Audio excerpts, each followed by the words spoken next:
So I'm sure you've all heard that sound before. That's one of the things that's really hard to demonstrate about sound in the lab, but you hear it all the time outside. So I'm going to take a little bit of time and talk about some of these weird effects like the Doppler effect and breaking the sound barrier and sonic booms and other things like that that all relate to things that we've been talking about in class, but they're not things that you can necessarily see in the lab. So here is just a brief review of sound waves. So basically, sound is a longitudinal wave, and what that means is that the material is being compressed and stretched out as it's moving through, as the energy is moving through the medium, and that is going to it leads to a bunch of really interesting effects, like we were talking about, the Doppler effect being one of them. It changes the nature of the sound wave as the source that's making the sound wave moves. So if you can imagine this, we've got a source here, and as we move it back and forth, it's emitting from two different locations, but the movement itself changes how the sound is going to be heard. Now the reason why you don't hear the change is because I'm not really moving it that fast, and plus it's very faint, for one thing, yeah. But it's not moving fast enough to really compress the sound waves. But here's what's going on here with the Doppler effect. If you've got something emitting sound waves, you can imagine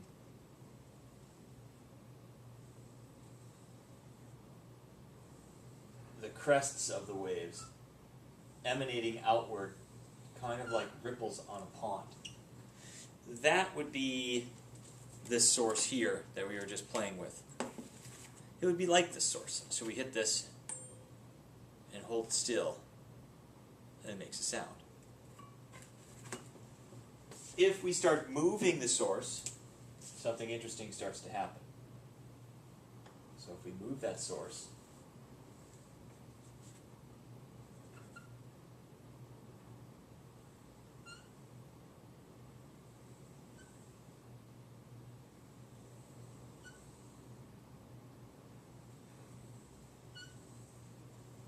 it starts to compress the waves in front of it, and it starts to stretch out the waves behind it. And what you would hear, because you're changing the frequency here, and you're changing the frequency here, when that source, if you were standing right here, you would hear two different sounds as this source passes you. For one thing, a high-frequency sound wave, you might hear a tone like that. But as the frequency gets longer and longer,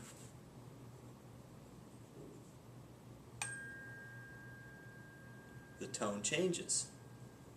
So that's essentially the Doppler effect, is that the moving source, here's your point source, here's your point source, it changes the frequency in the direction of the movement, okay? And so if you're standing here, the frequency is actually changed and raised higher as it's moving towards you. And if you were standing here, the frequency actually lengthens as it's moving away from you. So this is going to get really weird when we start to talk about light, okay? Because that actually will change the color of the light that you're seeing. All right. So an object might appear to emit a different color than actually it's emitting because of the movement of the object. But we'll get into that later. So, anyways, with sound, Doppler effect happens. You hear it all the time. The siren races past you. You hear that all the time, okay? Another thing that can happen, let's say that this source is moving really, really, really fast. And it's moving so fast, in fact,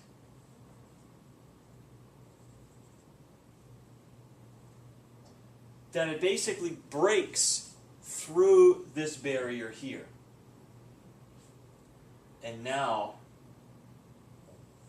it looks as if the waves are being emitted behind it.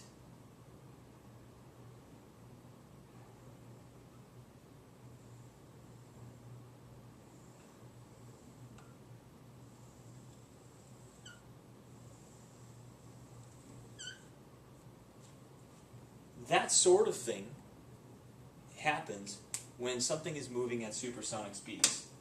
The object is moving so fast that the air itself, it can't be compressed any more than it is.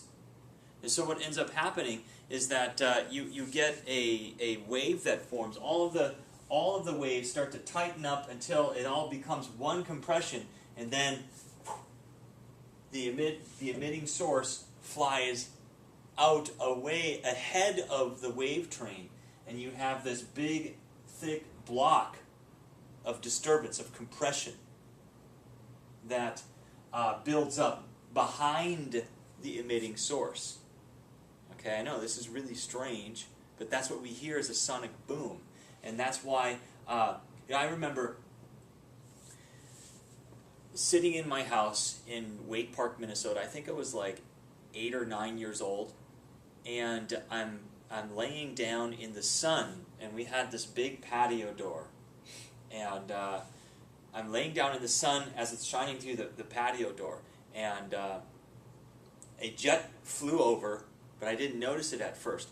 All I heard was a boom, and the sonic boom was loud enough that it actually shattered our patio door. Okay, and so it's like, yeah, I'm laying here in the sun, okay, and all of a sudden the patio door shatters. You know, there's this boom and the shatter, and then I'm covered in glass. Okay, so that's kind of an interesting little story that illustrates what this thing can do. I mean, that wave where all of the compressions are basically interfering constructively. Okay, all of these things are interfering constructively, getting stronger and stronger and stronger. That wave can actually affect a lot of stuff on the ground, okay, because of the change in pressure. Imagine there's a lot of pressure built up here, and then there's a lack of pressure in behind whatever is moving, and that cone of pressure moves over the ground and affects things on the ground. So, speaking of the speed of sound, what exactly is it?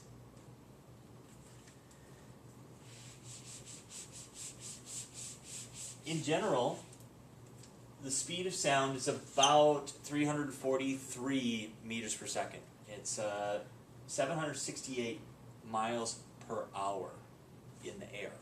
Now, this is air that's roughly about 20 degrees Celsius. Okay. The general equation for the speed of sound in the air, or in a medium, okay, is right here. So C equals the speed of sound in the air, or in a medium, equals the bulk modulus of whatever that medium is, divided by its density. Okay? And so the density is talking about how tightly packed the matter is. And the bulk modulus is talking about how easily compressed, how easily crushed the matter is. And both of those things, if you think about a longitudinal wave, and you think about that one-dimensional nature, okay, where things are being rarefacted and compressed, okay, both of these are going to really determine how fast that a wave can move through it, okay. So in air, what they've done, what scientists have done, is we've calculated what sound would move in air move, how fast sound would move at 0 degrees Celsius, okay, which is about 331 0.3 meters per second. And what we've done is, because when we change the temperature of the air, that changes the density, we've got to play around with this number here. This is going to pretty much remain the same. The atmosphere has one bulk modulus, so that's not going to change. But the density is going to change depending on the temperature of the air. And so what we have to do is we have to have this figure here, 0.606 times the temperature in Celsius at the time. So T is the temperature in Celsius. So whether that's 0 degrees Celsius or whether it's positive Celsius or negative Celsius, it's going to give us a number here in meters per second for the speed of sound in the air. So if this was 0, then this figure here would cancel out and we would have 331.3 meters per second. If it was 20 degrees Celsius, we would multiply it by 0.606 and then add that onto the figure.